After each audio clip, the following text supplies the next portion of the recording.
Hello दोस्तों, repeat study channel में आपका स्वागत है। तो दोस्तों आज मैं आपको बताऊंगा बोर्ड एग्जाम की कॉपियां किस तरीके से लिखी जाती हैं, क्योंकि अधिकतर छात्र गलतियां करते हैं बोर्ड एग्जाम की कॉपी लिखते वक्त। तो आप इस वीडियो को एंड तक देखिए, जिससे कि आप सारी बातें जान सकें कि हमें बोर्ड एग्जाम की कॉपी किस तरीके से भरनी है और किस तरीके से लिखनी है।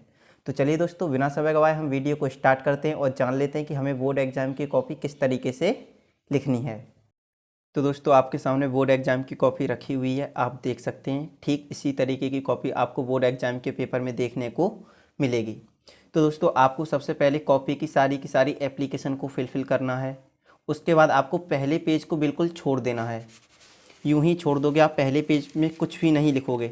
ये पेज आप पूरा का पूरा यूं ही पलट दोगे और आंसर देने का जो क्रम रहेगा आपका वो कुछ इस प्रकार रहेगा। आप सबसे पहले प्रश्न डालोगे, प्रश्न नंबर 1 का। तो आप यहाँ पर आंसर दे रहे हो, प्रश्न नंबर 1 का जो का है उसका आंसर दे रहे हो। तो उसमें आंसर में लिखा हुआ है डॉक्टर रघुवीर। क्या लिखा हुआ है? डॉक्टर रघुवीर। और यहाँ पर लिखा हुआ है प्रश्न नंबर 1 का खा, यानी कि ये पहले प्रश्न का खा का आंसर है। तो इससे एग्जामिनर आसानी से समझ जाता है कि बच्चे ने किस तरीके से कौन से क्वेश्चन का आंसर दिया है। और आपको जो हाईलाइटर यूज करना है दोस्तों, वो हाईलाइटर भी कुछ इस तरीके से यूज़ करना है कि वो बाहर के पेज पे ना आए, यानी कि ज़्यादा घिसना नहीं है। जैसे आप इसमें देख सकते हैं, इसमें हाइलाइटर बाहर की तरफ दिखाई दे रहा है। तो इस तरीके से ज़्यादा नहीं रगड़ना है आपको। हाइलाइटर का यूज़ करोगे तो आप उसे ज़्यादा नहीं रगड़ोगे, थोड़ा हल्का सा ही रगड़ना है। जैसे यहाँ पर हमने हाइलाइटर का यूज़ किया है, आप देख सकते हैं इसमें। तो यहाँ पर हाइलाइटर हमने यूज़ किया, यहाँ पर हमने जीवन परिचय, ये जीवन परिचय पर हाईलाइट किया है इसलिए क्योंकि हमने किसी का जीवन परिचय दिया है। तो अभी हमने आचार्य हजारी प्रसाद द्विवेदी जी का जीवन परिचय लिया है। तो इसमें हमने जन्म हुआ है तो 20 अगस्त सन 1907 ईस्वी में। अब उनके गांव का नाम और किस स्थान में कहाँ पर वो पैदा हुए, ये सारी चीज़ें हमने इसमें लिखी हैं। उनके पिता का नाम क्या था, तो हमने ये जो इम्पोर्टेंट बातें हैं हमने इनको क्या कर दिया है, हाईलाइट कर दिया। तो इन चीज़ों को ज़्यादा जल्दी एग्जामिनर देखेगा और आपको अच्छे मार्क्स दे देगा, ज़्यादा चीज़ें नहीं देखेगा। अब हमने यहाँ पर लिखा है द्विवेदी जी की मुख्य कीर्तियाँ, तो हमने कीर्तियों के ऊपर हाइलाइटर का यूज़ किया, क्योंकि हमने क्या लिखा है, आप चाहते तो यहाँ से पूरी की पूरी लाइन को भी हाईलाइट कर सकते थे, लेकिन हमने केवल यहाँ पर कीर्तियाँ पर जोर दिया है। तो यहाँ पर कीर्तियाँ को ही हमने हाईलाइट किया है। उसके बाद हमने ये निबंध को, ये इनके निबंध हैं, जैसे विचार, वितर्क, कल्पना, अशोक के फूल आदि, ये सब क्या है, इनके आचार्य हजारी प्रसाद द्विवेदी जी के निबंध हैं। अब और भी आलोचना इन्होंने लिखी हैं, और भी कीर्तियाँ हैं इनकी, जैसे उपन्यास में पुरनवा, बाण भट्ट की आत्मकथा। तो ये सारे के सारे क्या हैं, इनके उपन्यास हैं।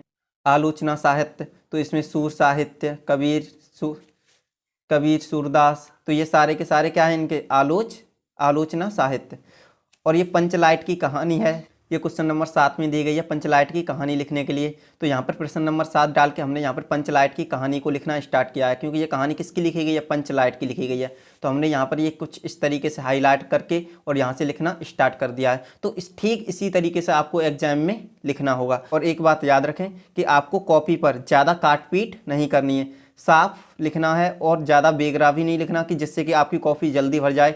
यानी कि आप बराबर की दूरी रखोगे और बराबर के शब्दों को लिखोगे। और लाइन का जो हिस्सा खींचोगे, ये जो लाइन खींचोगे आप, तो इसको भी ज़्यादा लंबी नहीं खींचोगे। आप कहते हो कि ज़्यादा लंबी खींच देते हैं तो आसानी से कॉपी पेज जल्दी भर जाएगा, ऐसा कुछ नहीं करना आपको।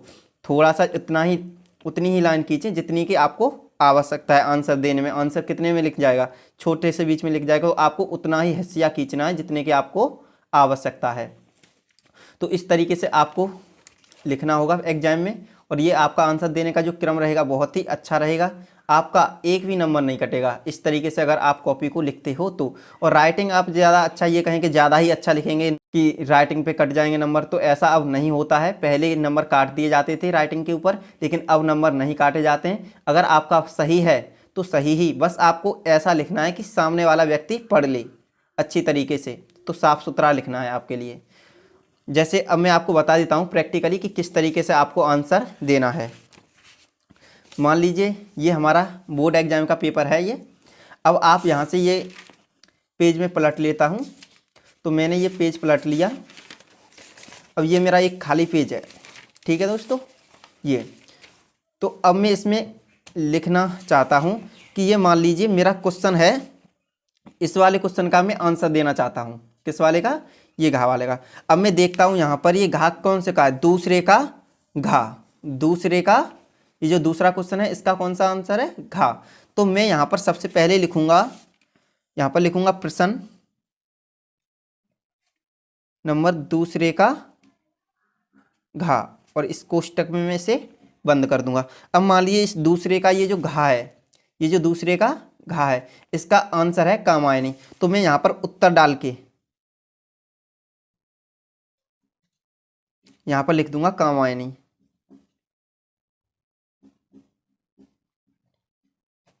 और मैं अपने आगे वाले क्वेश्चन पे बढ़ जाऊंगा।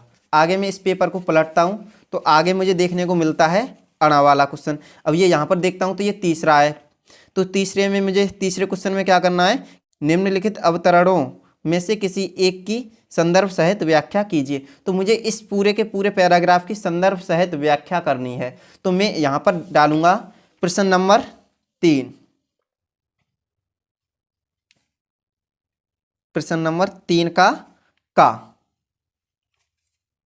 तो मैं यहाँ पर ये करके अब मैं यहाँ पर इस पूरे के पूरे पैराग्राफ की व्याख्या करना शुरू कर दूंगा। संदर्भ लिखूंगा, उसके बाद व्याख्या लिखूंगा। तो जिस तरीके से आप संदर्भ लिखते हैं उस तरीके से संदर्भ को लिखना, उसके बाद व्याख्या लिखना और व्याख्या करना शुरू कर देना। तो ये फॉर्मेशन रहता है आपको बोर्ड एग्जाम की कॉपी लिखने का। तो उम्मीद करता हूं दोस्तों अब आप समझ गए होंगे कि आपको किस तरीके से बोर्ड एग्जाम की कॉपी लिखनी है।